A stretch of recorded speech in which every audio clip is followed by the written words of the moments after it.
Okay, so I want to talk to you guys a little bit more about Rousseau.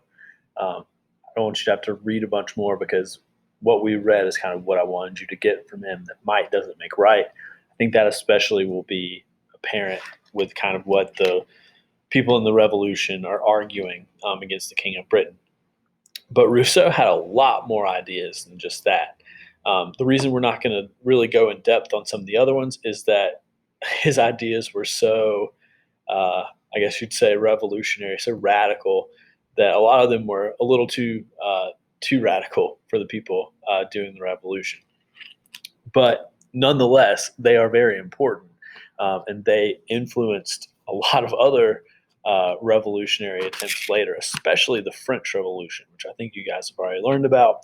Um, and some of his ideas uh, although very popular and radical, maybe ended up causing a lot of harm during the French Revolution too. But I think it's important to know about him and to kind of get where he's coming from because what he's saying did influence the people that we're going to be talking about that are leading this revolutionary charge.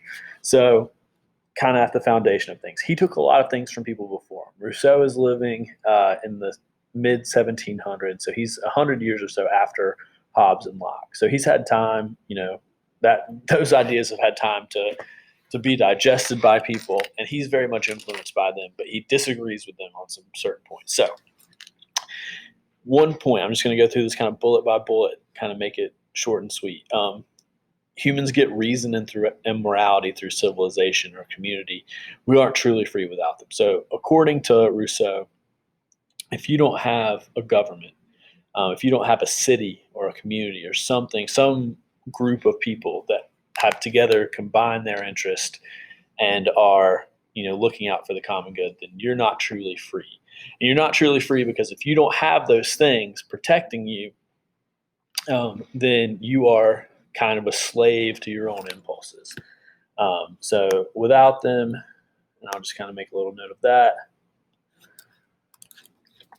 Without community, you're a slave to your impulses. So you're a slave to hunger, you're a slave to fear, um, any of those things. If you have to constantly be worrying about surviving, then you can't truly be free. And he's kind of saying freedom is the ability to kind of rationalize and be able to kind of look at things from a distance and be able to decide without all these other factors what's the best thing for you to do. So if you're constantly hungry or constantly scared, your decision making is going to be altered by those things. Along with that, he thinks communities are best when they're combining everyone's interest and they're created for the betterment of people. Therefore, if the communities are run by one person or a king or an oligarchy, even something like a republic, even if you vote on people to represent you, they are illegitimate, he says. This is where our founders will kind of diverge from his line of thought, especially if they create that community by force. So kingdoms that have been, like created by kings, people who have gone and conquered different communities and rule over them, he says those are illegitimate because they enslave the people. When that king makes a decision, if you disagree with it and you can't do anything about it, he's enslaving you. If a king decides to go to war and none of the people in his kingdom want to go to war, he's divided the kingdom. It's him against the kingdom. So it's not acting in their common good, and he's pretty much enslaved them to what his will is. So that's where what we were reading yesterday, the whole might not making right, he's saying that too. So we have to have something in between. You're not going to be free if there's no government. You're not going to be free if the government doesn't involve you. So in order to be free, he says in order to be free, you have to have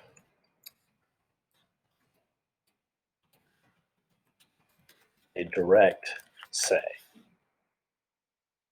Right? So if you don't have that direct say, you aren't free. And on top of that, what we was talking about yesterday, remember Man is born free, yet everywhere he is in chains, and even the people ruling are also in those chains. Those people are not really acting on what they would really want to do if they're just constantly trying to stay in power. If their whole life is a struggle to make sure that no one takes the power from them, are they really free, or are they kind of being enslaved to the power that they hold? That's what he would argue. So he thinks to do away with all that, the only thing that we can do is to be governed by a general will of the people. So instead of having a king be the figurehead or the head of state, instead of having a group of people be the government, you have to have everyone being the government. It's the general will of the people. So, in other words, you have to kind of have votes on pretty much everything, and people going in and voting on what they want. And that's the only, and whatever most people want goes. That is the sovereign. The idea that everyone putting their will together, that becomes the figurehead. So the people are the ones who rule, no matter what. And that's kind of what's really, really radical about him is he thinks if that's not happening, power is illegitimate. Um, Now, what gets even more kind of radical about Rousseau is that people have to pledge everything to the community, and that's the only way they can gain freedom. So you're entering into this pact that you're going to always do. When I say pledge everything, you're saying you're always going to do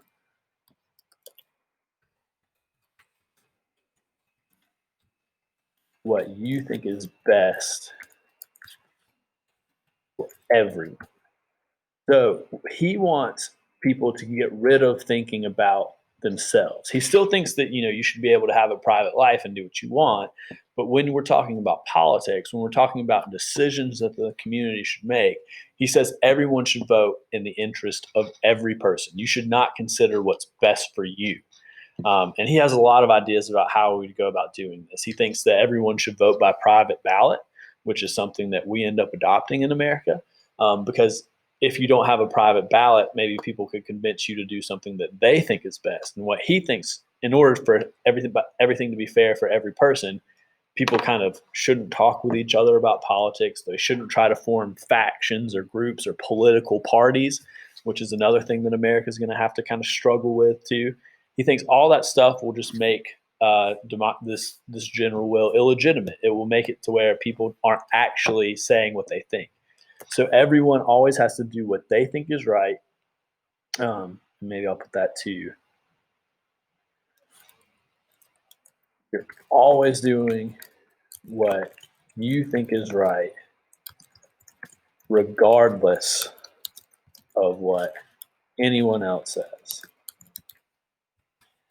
Um, and this means kind of sacrificing a lot. It means that you might not, if you're a person who owns a bunch of land, it might not be best. Like if there are a bunch of homeless people in your community, it might be best for everyone, for more people, if you give up some land. So this requires a lot of sacrifice of people. But he thinks that the only way that this will work is if everyone in the society is constantly focused on how can we make things better for everyone. That's the only way that people will truly have freedom. Because if we can take away worry, if we can take away fear, if we can take away hunger, but we can also take away, one ruler forcing people to do what they want. If we can have everyone acting towards a common good, people will have more time to worry about things that actually matter to them. Now, the other thing that he's going to say is, this isn't going to work if people aren't actively involved in their government. It's a duty, and I'll write that to you. It is a duty of people to be involved in government. If people aren't voting, then this whole system isn't going to work. If people aren't actively trying to help, then things aren't going to work. And you can see why people might not always agree with Rousseau, because his form of government requires a lot of stuff. It requires a lot of people participating. It requires a lot of people sacrificing. But you can also see the appeal to this. The appeal is everyone's voice is going to be heard all the time.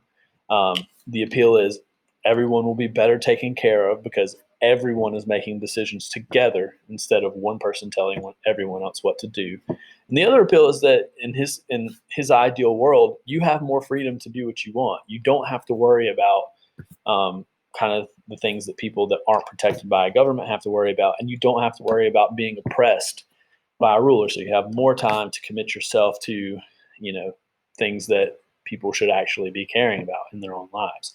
So there's a real, I mean, you can see the appeal, but you can also see why people wouldn't like it. You can see why people in America at this time, who remember, people have been living in America in the 1760s when he was alive for 140, 150 some odd years. So there have been people that have been able to build up, vast amounts of wealth, people who own a lot of land. There have been governments already created that work under different systems. So you can see why people maybe wouldn't want to use every single one of his ideas. The other thing that he has that's kind of insane to think about in practice is that those who go against the will of the people are forced to be free. So essentially, if you're going against the will of the people, you're enslaving yourself. If you've committed yourself to the social contract, which is his idea, the only way this is legitimate is if everyone agrees that we work together as a community. Therefore, if you break the laws, you've broken the social contract. You're putting yourself in a situation. Sorry, Mr. Foster interrupted me for a second there, so I might lose my train of thought here. But if I recall correctly, we're talking about people who go against the will of the people, forcing them to be free. So if you go and break the law, you've broken the social contract. You've messed things up for everyone, including yourself. So he's saying that in the social contract, people have the right to make you do the right thing, and that's the only way to actually make you free. Because if you've broken the rules, you've made it to where everyone is oppressed, including yourself. And sometimes this might mean that people who are operating against the will of the people, because Rousseau values the group so much more than an individual, sometimes this meant that he's advocating for the death penalty. So if you're breaking the rules, he says it's okay to kill people. Kill people who break the rules, because they're making things worse for everyone, including themselves. They're taking themselves back down uh, to this level of savagery that was there before civilizations.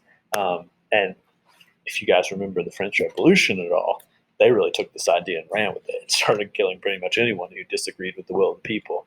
And that kind of shows you why people were hesitant to adopt a lot of his ideas, because he wasn't always the best at showing you how to implement them. And he wasn't always super clear in how things should be done. For example, he didn't think there would be any way for this group of people to legitimately make laws. So he thought to kind of make a constitution to start with, to base everything else on, that you'd have to get someone else from a different country to come in and make your laws, because they wouldn't have any self-interest. And he actually did this for other countries. But he said preferably the people that do that should be gods, which they obviously couldn't be. So you can see the appeal to some of his stuff. You can see why also our founders didn't always, necessarily go after what he said.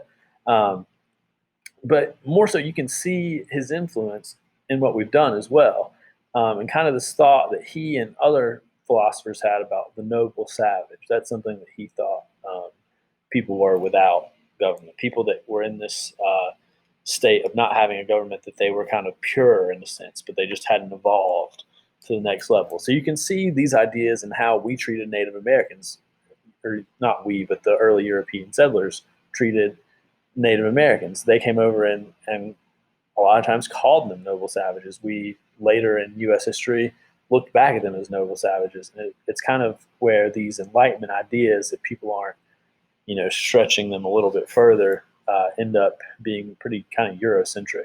So these ideas can also be part of that harm that happens when these cultures collide. So I just wanted to mention this stuff a little bit briefly. You don't have to. I mean, it would be great if you took notes on this and remembered it.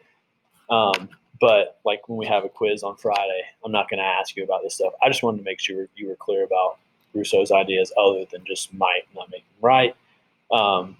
Because you'll still see this influence playing a part in the revolution. And if you want to learn more, you can always look up the social contract on Spark Notes. I think that's a great resource, or you could just read the whole social contract if you felt like it. But that's up to you. So anyway, what your assignment is for today, I'm going to give you 2 days since you're having to watch this and do that. Is you are going to see if I can find it.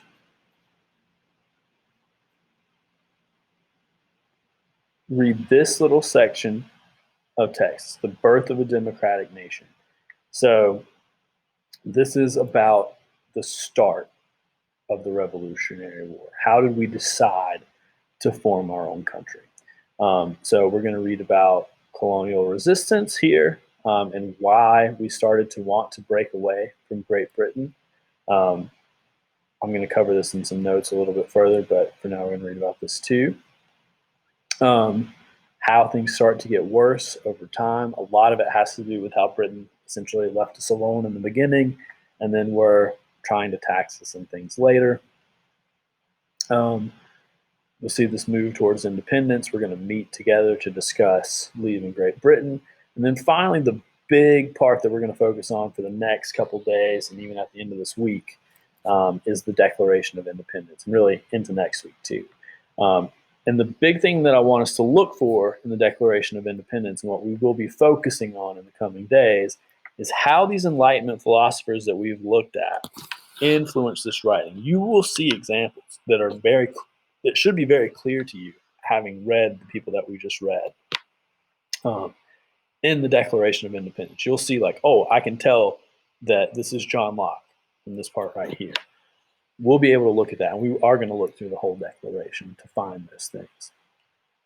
And in the next couple of days, we'll be able to see like these enlightened philosophers that had these really radical ideas. We can see these radical ideas happening in our founding documents. And then later on, after that, we'll look at maybe an argument that says maybe the revolution wasn't so radical, but that'll come in time. So the questions you're going to do for this, you're going to do one, where you're writing the words and sentences. And you need to write these in a way that shows that you know what they mean. If you just list them out, I'm not going to give you credit for that. Do two, so explaining why did Britain show control by raising taxes on the American colonists in 1763? What effect does this have?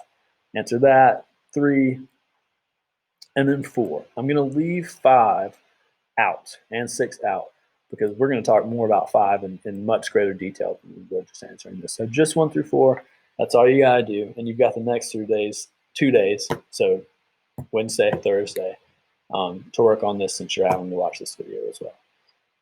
The quiz we're going to have on Friday is going to cover this reading and the questions, as well as the readings that we have just done. So you don't necessarily have to worry about this stuff. I want you to know it. I want you to kind of maybe go through and write this stuff down. You don't necessarily have to know it for the quiz, so you don't have to study this is what I'm saying. The other things that I want you to have,